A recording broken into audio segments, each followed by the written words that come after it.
Okay, welcome back. We're talking about double replacements today. And so when we see something that is double, that means we're going to be having two replacements or two couples replacing one another. So notice we have AB plus CD, and now A is with D and C is with B. Now notice that A and C were in the front position on the reactant side. They're also going to have to be in the front position on the product side. Now the key to this is that for this double replacement to occur, it's not the reactivity table. One of these products has to have an S behind it. So one of them has to be an S while the other one would be an AQ. And how we can tell is by a solubility table for it. So if we look at a double replacement, if you're a Friends fan, we have our A and we have our B and we have our C and our D. So notice that our C is now with our B, and we would see that our A is now with our D. So they have switched spots for our couple for it. And who doesn't love Friends, right? Maybe you, who knows? So let's take a look.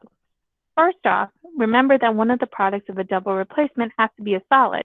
So we have a solubility table. It lets us know AQ for aqueous and S for solid. So you have to find your metal, you have to find your non-metal, and you're going to bring it together and see what symbol is there.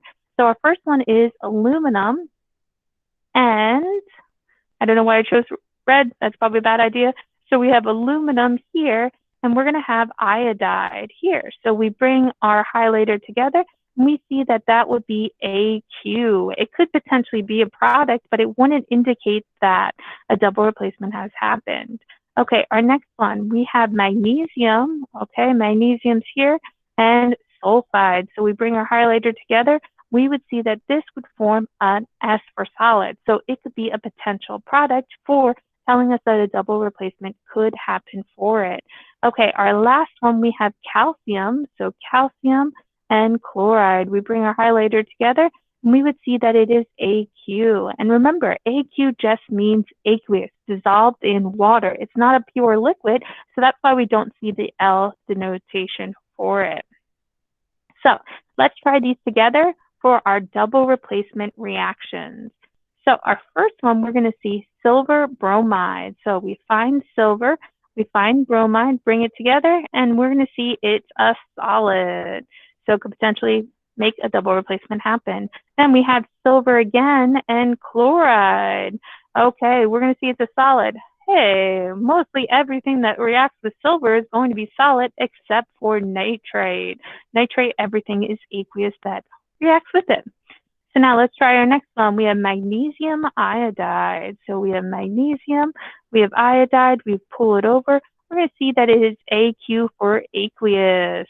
Then sodium sulfide. So we have sodium, we go all the way down to sulfide, and we'll see that it is AQ for aqueous too. So that's the first step of looking at a double replacement, is what state of matter it's going to be. Our next step is looking at the replacement and predicting the products for it for number 5 and number 6. So K would be my A, I would be my B, C is my AG, and group NO3 is my D. So we're going to see that A and C are going to switch. So we're going to have A and D and C and B. So A was K, B is NO3, so we're going to have KNO3, and then we're going to see that C was AG and B was I. Now, we predicted our products. We need to find out what they are in the chart. So we find potassium and nitrate. So we go all the way down to the line. It's going to be AQ. So then that means we need to double check that AGI is going to be a solid. So we find silver here, we find iodide here, and it is. So would this reaction occur? Yes, because one of the products was made out of a solid. Okay, let's try our last one. We have Mg is going to be my A, NO3 is my B, K is my C, and S is my D. So we need to have our A with our D, and we're going to have our C with our B. So A is Mg, D is S. I'm going to put my parentheses to add in my S or AQ, and then C is my K, and B is my NO3 for it. Notice that we had 2 here and 2 here, meaning that they both had +1 charges, and we don't have to show those 2s for it. So let's use our chart down below. We have magnesium, We're going to sulfide, and we're going to see that's our solid. So let's verify that KNO3 is aqueous. So find your potassium, find your nitrate, and yet again, we have an aqueous. So would this reaction occur? Yes, it would, because in a double replacement, when you switch those partners, one of the products has to be solid. So thanks for watching on double replacement.